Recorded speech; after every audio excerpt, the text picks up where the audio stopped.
So sometimes when we're baling with our 504 Premium, we might encounter the error code that you see here on the monitor. And this one says net not starting. So let's talk about some of the possibilities or reasons that we might have this error code show up on our monitor.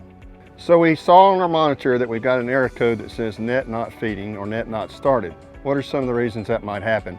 Well, first of all, let's think about, we got to make sure we've got a net in our baler. We want to make sure we've got a roll of net in the net wrap attachment, so we've got net to feed. The second thing about that is we want to make sure that net is routed correctly. So we know we've got a decal here on the side of the net wrap hood that shows us how the net goes in between here, around this roller auger and over, so that the net makes contact with the belts when it's time to go on the bale. So we got to make sure the net is in the baler and it's routed correctly. Also, let's take a look over here, because we know that on this side of the baler we've got a spring that we can adjust net tension with. So it's possible that we've got our spring too tight, and that is causing the net to tear before it ever makes it to the bale.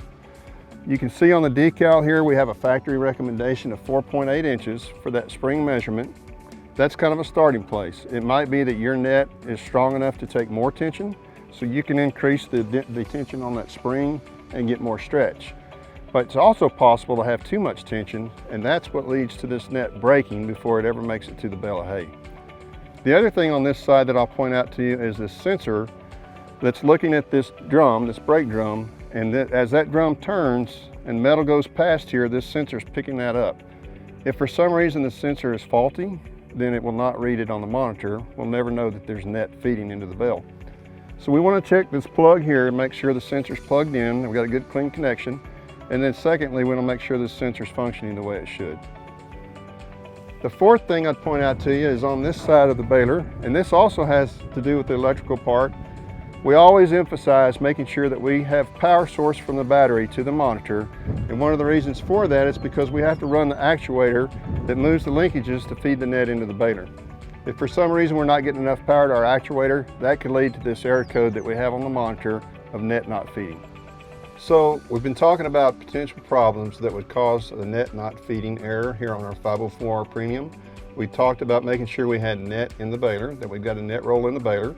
We had to make sure that net was routed correctly. And then we took a look at our brake tension. Did we have too much tension on our brake spring that was causing the net to break before it ever got to feed onto the bale? The other items we talked about was electrical problems, which included the sensor on the net wrap brake. We got to make sure it's plugged in and working correctly. And the final thing was to make sure we've got a good power source to the monitor and to the baler, which allows our actuator to move the linkages that feeds the net onto the bale. So you can see now here on our monitor, we're back to the home screen, our error is cleared, and we're ready to go bale hay.